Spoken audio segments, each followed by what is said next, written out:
ಬೆಂಗಳೂರಲ್ಲೇ ಭಾಳ ವಿಶೇಷವಾಗಿ ನಾನು ಕಾಳಜಿಯನ್ನು ಖಂಡಿತ ಅವ್ರಿಗೆ ವಹಿಸ್ತಾ ಇದ್ದೀನಿ ಅಂತ ಎಲ್ಲರಿಗೂ ಗೊತ್ತಿದೆ. ಅದು ಮುಂದಕ್ಕೆ ಮಾಡಿಕೊಡ್ತೀನಿ. ಅವರು ಶೈಲೇಂದ್ರ ಬೆಲ್ದಲೆ ಇದ್ರಲ್ಲ ಆ ಓಷನ್ ಕಾಂಟ್ರಾಕ್ಟ್ ಎಲ್ಲೆಲ್ಲಿ ತೊಗೊಂಡಿದ್ರು ಎಲ್ಲ ನಗು ಮಾರೆ ನಲ್ಲಿ ವೈಟ್ ಟಾಪಿಂಗ್ ಓಷನ್ ಆ ಕಾಂಟ್ರಾಕ್ಟರ್ ಏಜೆನ್ಸಿ ಏನಿದೆ ಅವ್ರು ಇದೇ ಸಮಸ್ಯೆ. ದಯವಿಟ್ಟು ಸೋಮಶೇಖರ್ ಅವ್ರ ಬಗ್ಗೆ ನಿಮಗೆ ಆತ್ಮೀಯತೆ ಚೆನ್ನಾಗಿದೆ, ನಮ್ಮ ಬಗ್ಗೆನೂ ಸ್ವಲ್ಪ ಆತ್ಮೀಯತೆ ಇಟ್ಕೊಂಡು ನಮ್ಮ ಕೆಲಸನೂ ಬೇಗ ಮಾಡಿಕೊಡಿ. ಅವರು ಶೈಲೇಂದ್ರ ಬೆಲ್ದಲೆ ಗೃಹ ಸಚಿವರು. ಮಾನ್ಯ ಅಧ್ಯಕ್ಷರೇ, ಚುಕ್ಕೆ ಗುರುತಿನ ಸಂಖ್ಯೆ 1031 ಬೀದರ್ ದಕ್ಷಿಣ ವಿಧಾನಸಭಾ ಕ್ಷೇತ್ರದಲ್ಲಿ ಹೊಸದಾಗಿ ಅಗ್ನಿಶಾಮಕ ದಳ ನಿರ್ಮಾಣ ಕುರಿತು ಜಮೀನು ಮಂಜೂರು ಮಾಡುವ ಕುರಿತು ಮಾನ್ಯ ಗೃಹ ಮಂತ್ರಿಗಳಿಗೆ ಪ್ರಶ್ನೆ ಮಾಡಲು ಇಚ್ಛಿಸುತ್ತೇನೆ. ಮಾನ್ಯ ಅಧ್ಯಕ್ಷರೇ, ಉತ್ತರಗಳನ್ನು ಒದಗಿಸಲಾಗಿದೆ. ಮಾನ್ಯ ಅಧ್ಯಕ್ಷರೇ, ಕಳೆದ ಬೆಂಗಳೂರಿನ ಅಧಿವೇಶನದಲ್ಲಿ ಆಗಸ್ಟ್ನಲ್ಲಿ ಇದೇ ಕ್ವಶನ್ ಕೂಡ ಸೇಮ್ ಕ್ವಶನ್ ಸ್ಟಾರ್ ಆಗಿತ್ತು. ಈಗಲೂ ಕೂಡ ತಾವು ಸ್ಟಾರ್ ಮಾಡಿದಿರಿ. ನಾನು ವಿಧಾನಸಭಾ ಕ್ಷೇತ್ರಕ್ಕೆ ಇನ್ನೂ ಸ್ಟಾರ್ ಕೊಟ್ಟಿಲ್ಲ ಗೃಹ ಮಂತ್ರಿಗಳು. ಭಾಳ ನೋವಿನ ಸಂಗತಿ ಅಧ್ಯಕ್ಷರೇ.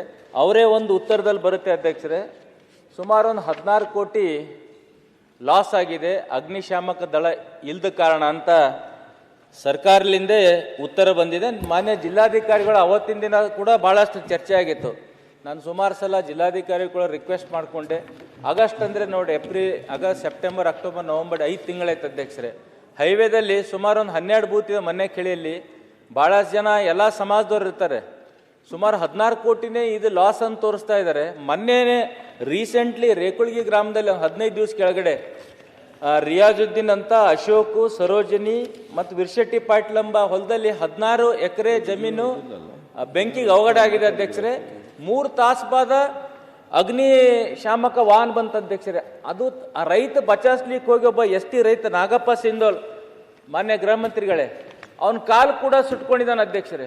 ಆ ಅಗ್ನಿ ಅವಘಡ ಲೇಟಾಗಿ ಬಂದಿದ್ದಕ್ಕೆ ವೆಹಿಕಲ್ ಕಾಲು ಕೂಡ ಸುಟ್ಟು ಅವನು ಸುಮಾರು 2 ಲಕ್ಷ ರೂಪಾಯಿ ಹೈದರಾಬಾದ್ ಆಸ್ಪತ್ರೆಯಲ್ಲಿ ಚಿಕಿತ್ಸೆ ಪಡಿತಾ ಇದ್ದಾನೆ ಅಧ್ಯಕ್ಷರೇ.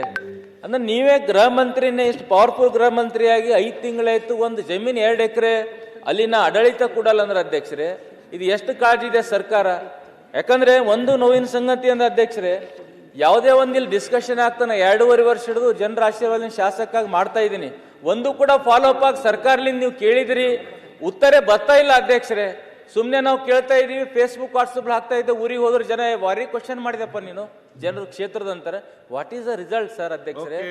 ಈ ನೋಡಿ 5 ತಿಂಗಳೈತೆ. ಮಾನ್ಯ ಗೃಹ ಮಂತ್ರಿಗಳು ಪಾಪ ಕಾಳಜಿಲಿಂದ ಹೇಳಿದ್ರು, ಇನ್ನೂ ತನ ಒಂದು 2 ಎಕರೆ ಜಮೀನು ಒಂದು ಕೊಟ್ಟರೆ ಅಷ್ಟು ಅನಾಹುತ. ಈಗ 16 ಕೋಟಿ ಲಾಸ್ಟ್ ಟೈಮ್ ಉತ್ತರದಲ್ಲಿ 35 ಕೋಟಿ ಲಾಸ್ ಅಂತ ತೋರಿಸಿತ್ತು.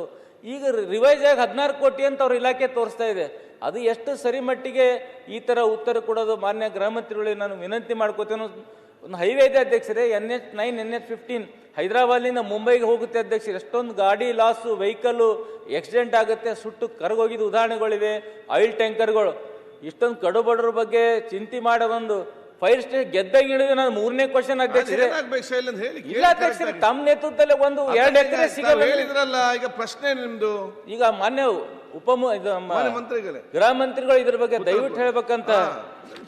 ಮಾನ್ಯ ಅಧ್ಯಕ್ಷರೇ, ಡಾಕ್ಟರ್ ಶೈಲೇಂದ್ರ ಅವರ ಆತಂಕವನ್ನು ನಾನು ಅರ್ಥ ಮಾಡ್ಕೊಳ್ತೇನೆ.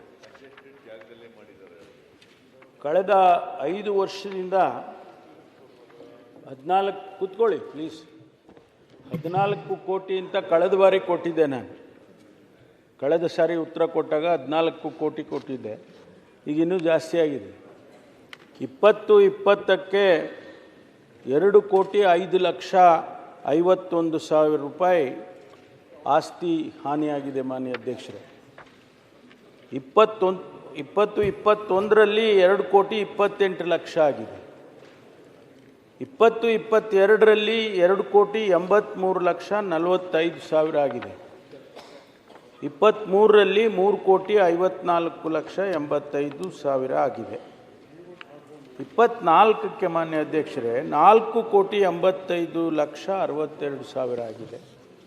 25ಕ್ಕೆ ಇಲ್ಲಿವರೆಗೂ 18,15,500. ಒಟ್ಟು 15,75,58,500 ರೂಪಾಯಿ ನಷ್ಟ ಆಗಿರೋದು.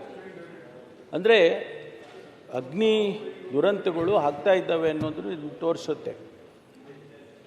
ನಮ್ಮ ಈ 5 ವರ್ಷದಲ್ಲಿ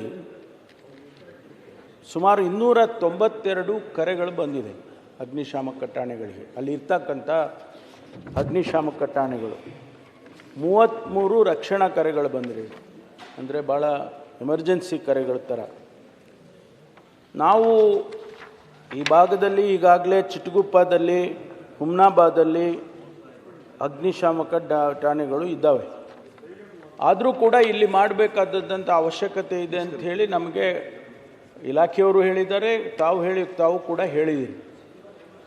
ಆದರೆ ಈ ಡೆಪ್ಯೂಟಿ ಕಮಿಷನರು ಸುಮಾರು ಪತ್ರಗಳನ್ನು ಬರೆದಿದ್ದೇವೆ.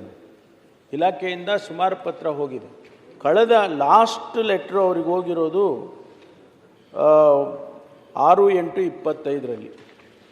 ಈಗ ಅವರು 18/11/25ಕ್ಕೆ ತಹಶೀಲ್ದಾರ್ರವರು ಈಗ ಅನುಮತಿಯನ್ನು ಕೊಟ್ಟು ರೆಕಮೆಂಡ್ ಮಾಡಿದ್ದಾರೆ ಅಸಿಸ್ಟೆಂಟ್ ಕಮಿಷನರ್. ಇನ್ನೂ ಕಂಪ್ಲೀಟ್ ಆಗಿಲ್ಲ. ಎಷ್ಟು ನಾವು ಕೇಳಿರೋದೇ 2 ಎಕರೆ ಜಮೀನು ಕೇಳಿದ್ದೇವೆ. ಈಗ ಅವರು ಮುಗದಾಳ ಗ್ರಾಮ, ಮುಗ್ದಾಳ್ ಹೈವೇದಲ್ಲಿ ಮುಗದಾಳ ಗ್ರಾಮದಲ್ಲಿ ಸರ್ವೆ ನಂಬರ್ 95ರಲ್ಲಿ 10 ಎಕರೆ ಜಮೀನಿದೆ. ಅದರಲ್ಲಿ 3 ಎಕರೆಯನ್ನು ರೆಕಮೆಂಡ್ ಮಾಡಿದ್ದಾರೆ ತಹಶೀಲ್ದಾರ್. ಅದು ಎಸಿಗೆ ಹೋಗಿ, ಎಸಿಯಿಂದ ಡಿಸಿಗೆ ಹೋಗಿ, ಡಿಸಿ ಅವರು ಕೊಡಬೇಕಾಗ್ತದೆ. ಅದು ಕೊಟ್ಟ ತಕ್ಷಣ ನಾವು ಆ ಕೆಲಸಕ್ಕೆ ಅದು ಮಂಜೂರಾತಿಯನ್ನು ಕೊಡ್ತೇವೆ. ಆದರೆ ಒಂದು ತಮಗೆ ಜ್ಞಾಪಕ ಮಾಡಿಕೊಡ್ತೇನೆ, ಕೇಂದ್ರ ಸರ್ಕಾರದಲ್ಲಿ ಒಂದು ಅಡ್ವೈಸರಿ ಕೌನ್ಸಿಲ್ ಇದೆ, ಸ್ಟ್ಯಾಂಡಿಂಗ್ ಫೈರ್ ಅಡ್ವೈಸರಿ ಕೌನ್ಸಿಲ್ ಅಂತ ಇದೆ. ಅದರ ಪ್ರಕಾರ ಕೊಡೋಕ್ಕೆ ಬರೋದಿಲ್ಲ ಮಾನ್ಯ ಅಧ್ಯಕ್ಷರೇ. ಆದರೆ ಇಲ್ಲಿ ಆಗ್ತಕ್ಕಂಥ ಅಗ್ನಿ ದುರಂತಗಳನ್ನು ಗಣನೆಗೆ ತಗೊಂಡು ನಾವು ಅಲ್ಲಿಗೆ ಅಗ್ನಿಶಾಮಕ ಠಾಣೆಯನ್ನು ಕೊಡ್ತೇವೆ.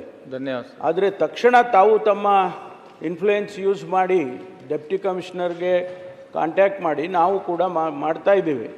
ಆದಷ್ಟು ಬೇಗ ಇದನ್ನು ನಮಗೆ ಈ ಜಮೀನು ಕೊಟ್ಟರೆ ತಕ್ಷಣ ಮಾಡ್ತೀವಿ. ಆದರೆ ಈ ಅಡ್ವೈಸರಿ ಕೌನ್ಸಿಲಲ್ಲಿ ತಮ್ಮ ಗಮನಕ್ಕೆ ತಿಳಿಸೋದಕ್ಕೆ ಬಯಸ್ತೇನೆ, ನಗರ ವ್ಯಾಪ್ತಿಯಲ್ಲಿ 10 ಚದರ ಕಿಲೋಮೀಟ್ರಿಗೆ ಒಂದು ಅಗ್ನಿಶಾಮಕ ಠಾಣೆ ಇರಬೇಕು ಅಂತ ಇದೆ ನಗರ ವ್ಯಾಪ್ತಿಯಲ್ಲಿ. ಗ್ರಾಮೀಣ ಪ್ರದೇಶದಲ್ಲಿ 50 ಚದರ ಕಿಲೋಮೀಟ್ರಿಗೆ ಅಂತಿದೆ. ಈ ಮಾನದಂಡ ತೊಗೊಂಡ್ರೆ ತಮಗೆ ಬರೋದಿಲ್ಲ. ಯಾಕೆಂದರೆ ಕೇವಲ 24 ಕಿಲೋಮೀಟ್ರ್ ಚಿಟಗುಪ್ಪದಲ್ಲಿದೆ, 30 ಕಿಲೋಮೀಟ್ರಲ್ಲಿ ಬೀದರ್ದಲ್ಲಿದೆ, ಹುಮ್ನಾಬಾದಲ್ಲಿ. ಬೀದರ್ನಲ್ಲಿ 40 ಕಿಲೋಮೀಟ್ರ್ ಇದೆ. ಆದರೂ ಕೂಡ ಇಲ್ಲಿ ಆಗುವಂಥ ದುರಂತಗಳನ್ನು ಗಮನದಲ್ಲಿ ಇಟ್ಕೊಂಡು ನಾವು ತಮಗೆ ಮಂಜೂರು ಮಾಡಿಕೊಡ್ತೇವೆ. ಆದಷ್ಟು ಬೇಗ ಈ ಜಮೀನನ್ನು ನಮಗೆ ನಮ್ಮ ಇಲಾಖೆಗೆ ಟ್ರಾನ್ಸ್ಫರ್ ಆದ ತಕ್ಷಣ ಅದನ್ನು ಕ್ರಮ ತಗೊಳ್ತೀವಿ ಮಾನ್ಯ ಅಧ್ಯಕ್ಷರೇ. ಆ ಜಮೀನಲ್ಲಿ ಪ್ರಾಬ್ಲಮ್ ಇದೆ ಅಂತ ಇದರಲ್ಲಿ ವಾಕ್ ಬೋರ್ಡ್ ಏನೋ ಕ್ಲಿಯರಿಟಿ ಬರ್ಬೇಕಂತ NOC ಕೊಟ್ಟಿದ್ದಾರೆ. ಆಗಲೇ NOC ಕೊಟ್ಟಿದ್ದಾರೆ. ನಾಂಬದ ಅಧ್ಯಕ್ಷರೇ, ಇಷ್ಟೇ ನಮ್ಮ ಗೃಹ ಮಂತ್ರಿ NOC ಕೊಟ್ಟಿದ್ದಾರೆ.